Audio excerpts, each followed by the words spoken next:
Welcome to room 8 of parallel session 2 of LLTC 2022. Uh, Firstly, I want to introduce myself. My name is Michelle Rira Laksmi. You can call me Rira. And I will be the person in charge of this room. And I will also act as a timekeeper and will be reminding the presenter verbally 2 minutes before the time is up. In this parallel session, each team will have 15 minutes to present and 5 minutes for Q&A session. Each presentation will be moderated by the next presenter. Maybe we can wait the first presenter because she hasn't joined in this room.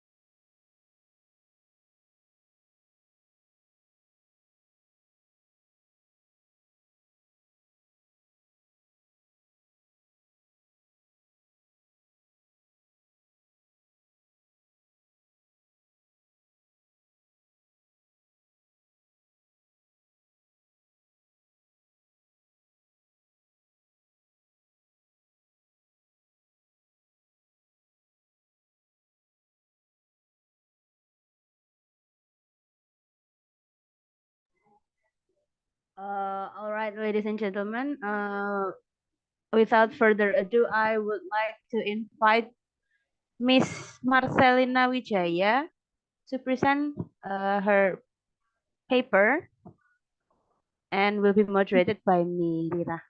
Thank you. Miss Marcelina, the time and screen is yours. Okay, thank you, Miss Rira. I'll try to share my screen.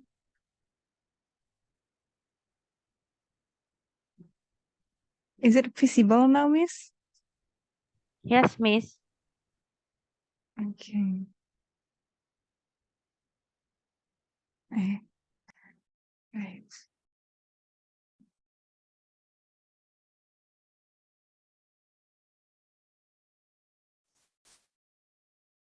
Okay. Good afternoon, ladies and gentlemen. So today, let me introduce myself first. I am Marcelina Wijaya from KBI, Universitas Sanata Dharma. So today I will present about the classification of morphemes found in selected short stories. There are 5 points that I will discuss in today's meeting. The first one is about the reason for choosing the topic. The second one is about the problems and the objective of the study. And the third is about method. And then the fourth is about finding and discussion. The fifth is about conclusion. And then in the reason for choosing the topic, we know that morphemes are the smallest unit of grammar that has meaning. In learning morphemes, sometimes learners have some difficulties understanding the word formation, such as combining the free morphemes with bound morphemes. So for this problem, this paper attempts to analyze the classification of morphemes found in the selected short stories. So the classification of morphemes here from Carters and McCarthy 2002, they state that there are 2 classification of morphemes. They are free and bound morphemes. So a free morphemes is a meaningful morpheme that can stand alone to form a word.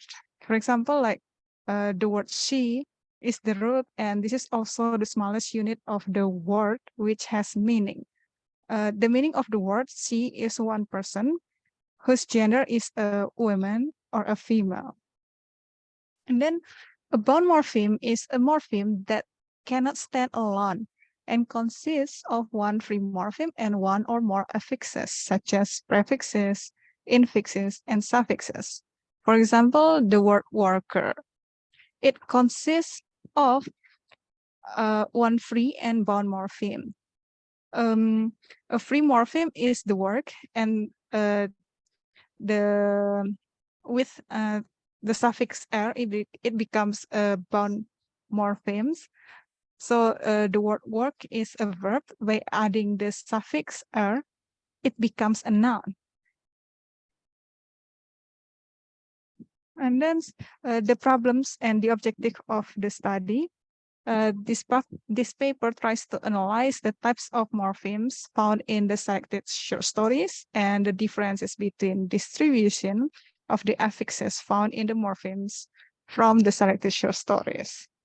The short stories that are choosing in here are titled The Nightingale and the Red Rose and The Wolf and the Kid.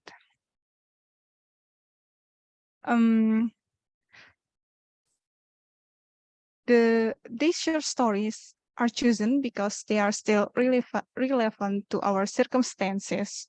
From the first short story, we can see the relevance of circumstances nowadays, such as someone falling madly in love with the people that he adores or loves. Even in fact, that person doesn't love him. Even if they try a lot of effort, the person doesn't belong to them. And then in the second short story, we can also see the relevance of circumstances nowadays, that the person who forgets to focus on their purpose can be failed in what they already planned.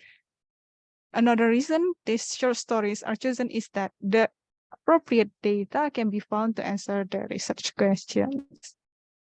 And then the objective of the study is, there are two objectives of this study. The first is by analyzing the types of morphemes in the selected short stories, this study can know the types of morphemes that occur frequently in this text.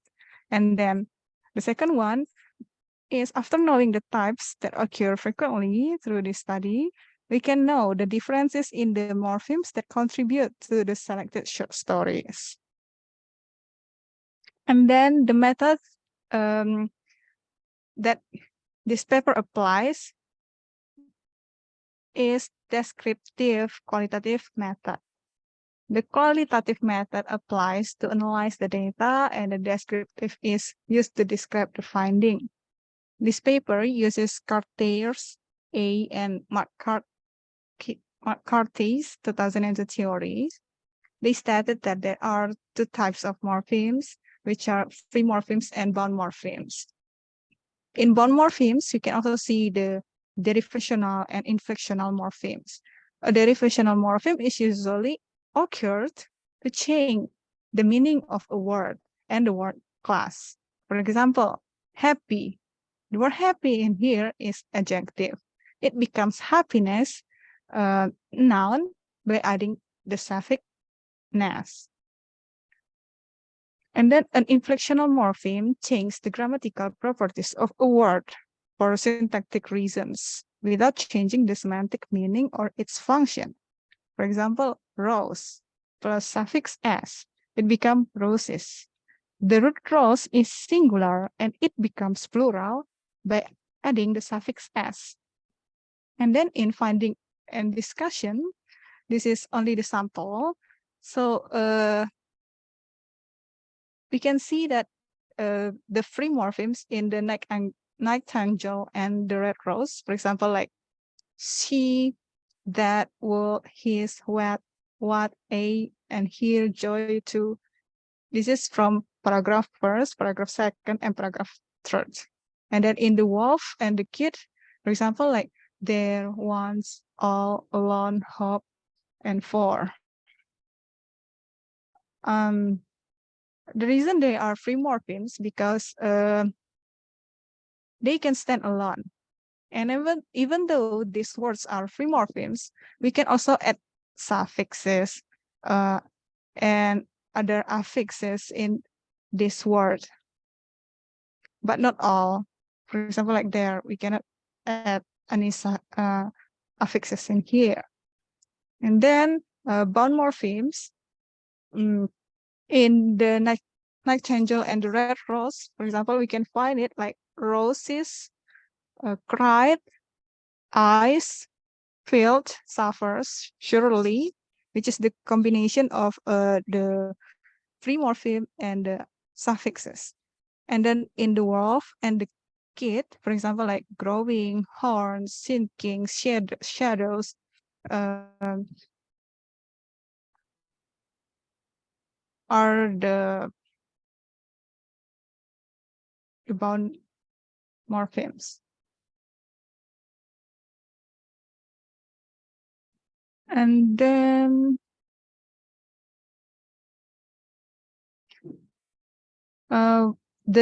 in the bound morphemes in these short stories, we can find the derivational morphemes and also the inflectional morphemes. In the derivational morphemes, we can see that the word happiness. This is the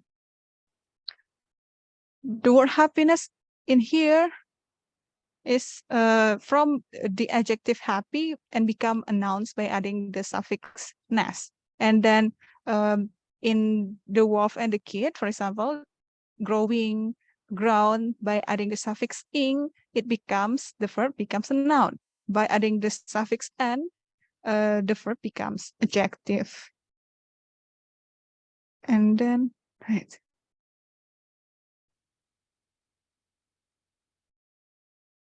In the inflectional morphemes, I found that the words like this one, roses, cried, heart, and also in the wolf and the kid, in horns, in started as in horns and ed in started. So the suffix s is an inflectional one because its suffixation process only changes the grammatical properties of singular noun-based word into plural. And then the past participle inflectional morphemes can change the present tense, becomes the past participle. After that, the conclusion, it can be concluded that the amount of variation in bound morphemes in both short stories, such as derivational and inflectional morphemes, is bigger than the free morpheme. Even though the free morpheme did not have any variation, like derivational or inflectional, in fact, the total amount of free morphemes in both short stories data is more than bound morphemes. The Night Angel and the Red Rose has 53 free morphemes and 40 bound morphemes, which consists of 5 derivational morphemes and 35 inflectional morphemes. And the amount of the second short story titled The Wolf and the Kid has 57 free morphemes and 19 bound morphemes, which consists of 10 derivational morphemes and 9 inflectional morphemes. Based on it, we can say that the amount of free morpheme data is bigger than the number of bound morphemes. And then in the differences in the distribution, this study finds that the distribution of inflectional morphemes in the short story titled The Night Angel and the Red Rose short story is more than in the Wolf and the Kid short story. This paper finally analyzed that free and bound morphemes data can be found in both short stories, and the differences in the distribution can be seen in the derivational and inflectional morphemes of both short stories. Okay, that is all. Thank you. If there are any questions or comments, do not hesitate to unmute yourself or raise your hand. I'll be so happy and very welcome to answer it. Okay.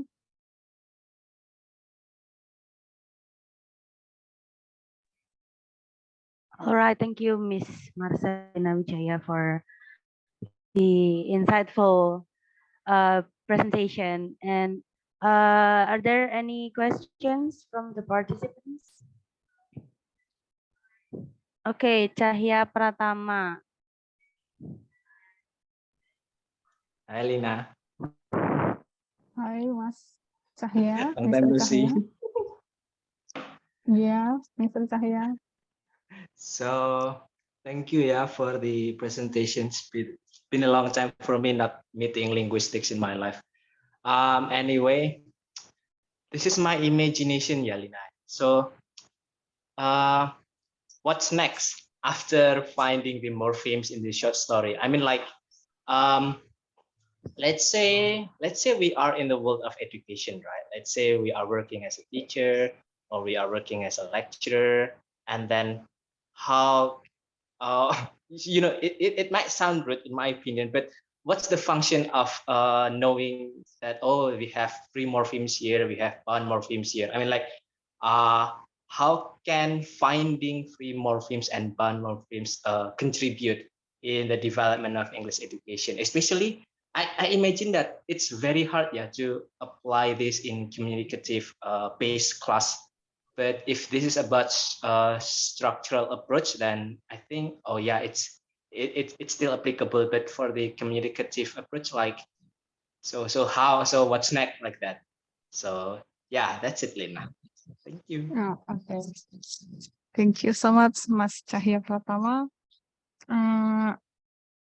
The distribution, like the first that I have said, this is morphemes, are the smallest unit of grammar, which has meaning. So in learning the morphemes, learners who have difficulties understanding the word formation, for example, like this noun, what can we add to explain this is singular or plural, for example, like that. In the kids, this is can be the funny things to learn because uh, um, when they learn morphemes, they learn how to combine the words. They can understand more about the word formation in English, like that, Mas Syahid. And Thank hello. you. Oh yeah, you're welcome. All right, thank you, Mr. Cahya, for the question. And Miss Esther Deborah asked via the chat box. Hi, Marcelina. Just curious, is there any linguistic reasons to choose these two stories? Thank you. Okay. Uh, the reasons is not in the linguistics, but this is like I put these short stories, which still really relevant to our circumstances. Like the first story is relevant to the circumstances nowadays about someone who fell in love with the people he adores or loves, but the person that he adores not love him back. And then about the second stories, um, this is relevant to the circumstances nowadays because uh, like persons who forgets to focus on their purpose can be failed in what they already planned. Just the relevant to our circumstances reason like that, Mbak Deborah.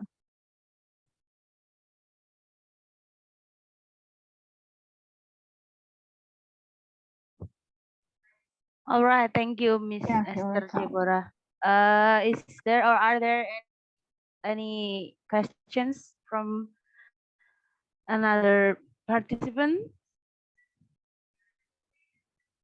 We still have 1 more minute.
All right, ladies and gentlemen, we still have around 30 minutes to 2 p.m. Oh, we have one more question, Miss Marcelina.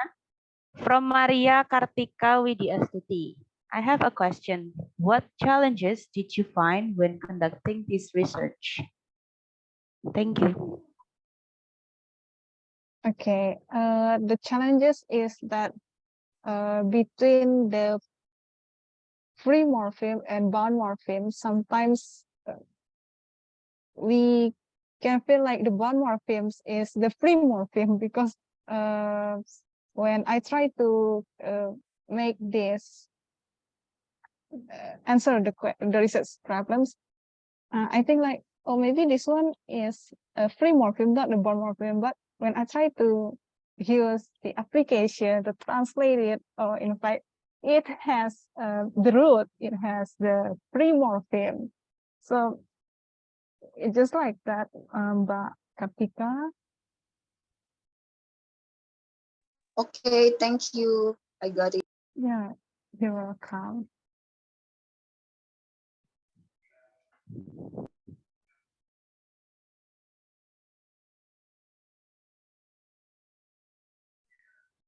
Is there any more questions?